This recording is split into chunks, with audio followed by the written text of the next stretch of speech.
L'autisme, c'est paradoxal, plus vous êtes un cas complexe, moins vous avez de chances d'être pris en charge. C'est la réalité.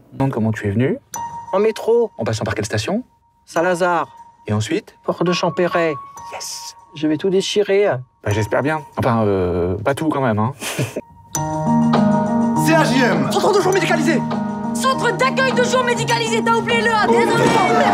Autriche.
Pour nous, c'était impensable que le rôle joué par Benjamin Le Sieur, qui s'appelle Joseph, soit un acteur qui joue un jeune en situation d'autisme. Ça, c'était pas possible. Donc, on a pris le temps de scanner un peu les associations, les institutions qui sont Paris et région parisienne, jusqu'à trouver ce chapiteau Turbulence aux portes de Paris. Et on y a trouvé Benjamin, avec qui on a fait des ateliers théâtre. Et pour nous, c'est sûr que ça faisait corps, ça faisait sens avec le film, de l'avoir avec nous au casting, comme tous les autres acteurs d'ailleurs, comme les encadrants, les référents, qui sont vraiment de vrais référents. On ne pouvait pas approcher une réalité sans avoir que du vrai autour de nous.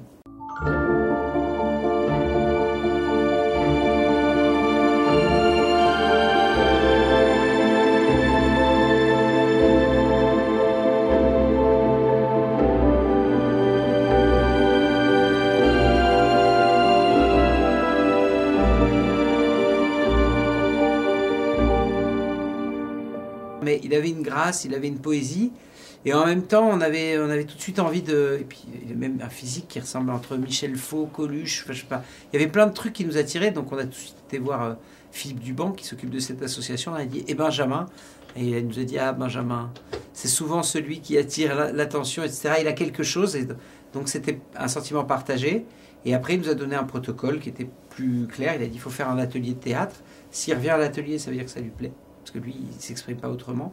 Donc il est revenu, et puis il avait l'air de prendre du plaisir, et nous, en tout cas, on trouvait que ça marchait à fond. Et après, tout le protocole s'est mis en place, on lui a présenté Vincent, on a vu comment ça matchait, etc. etc.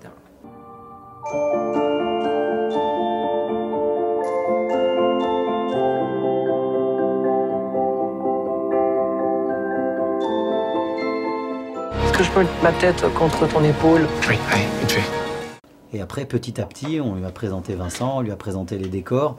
On s'est adapté en fait à lui pour que le jour du tournage, il soit en confiance, tout simplement, comme on fait avec les autres acteurs, sauf que là, on a pris le temps qu'il fallait. Parce que quand on déboule sur un tournage, ça peut être déstabilisant. Et il se trouve qu'on s'est vraiment donné le temps de travailler et de s'entendre mutuellement jusqu'au jour 10 du tournage, où il connaissait quasiment tout le monde sur le plateau. Et c'est sûr que cette méthode-là nous a facilité toutes ces journées de tournage où il a bien voulu s'amuser avec nous. Il a bien voulu jouer, on dit ça. On dit on joue à un acteur. Et ben Benjamin, on a le sentiment qu'il s'est amusé à jouer.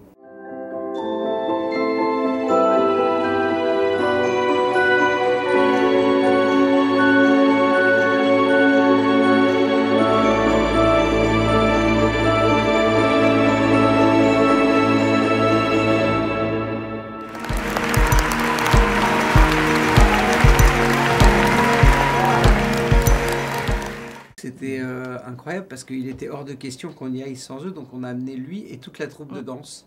il était avec son costard, il était hyper touchant et il a été surtout applaudi longtemps. Vous savez, il y a une caméra qui filme tout en direct à Cannes, qui est retransmise sur le grand écran et c'était un moment puissant. Je pense que ces applaudissements, il les a ressentis. On ne sait pas ce qu'il a ressenti au fond, mais il a ressenti quelque chose. Après, il y a une image très très singulière que je garde en tête. Il était beaucoup avec nous, mais à un moment, il y a une soirée dansante très très ambiance, enfin, truc de malade où vraiment les gens étaient comme des dingues. Et puis il y avait un petit patio à côté où les gens parfois fumaient. Et tout au bout, il y avait une balançoire et il était seul dessus, à l'image de Benjamin. Voilà comment il a vécu les choses.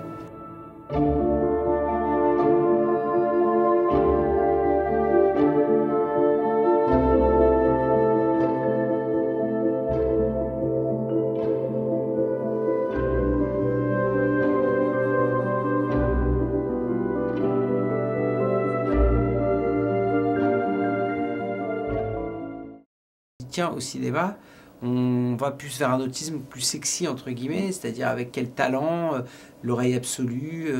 Même Rainman, il y a cette scène dans le casino où il connaît les cartes et où il peut faire gagner à un moment quelque chose.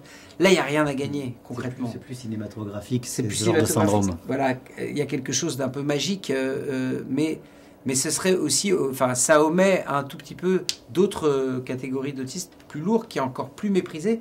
Il y a une phrase qu'on a fait dire à un médecin, qu'on a entendu d'un médecin, qu'on a fait dire à notre médecin dans le film, c'est l'autisme, c'est paradoxal, plus vous êtes un cas complexe, moins vous avez de chances d'être pris en charge.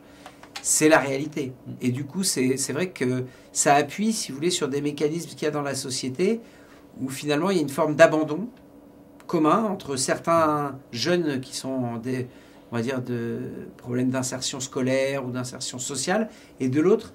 Et ce qui nous plaisait beaucoup dans cette histoire, nous qui avons à cœur d'essayer de regarder le positif, même quand tout autour est négatif, c'est un peu le cas d'Intouchable, c'est un peu le cas de ce film-là, mais de Samba, mais du sens de la fête, c'était d'additionner des faiblesses qui donnaient une force.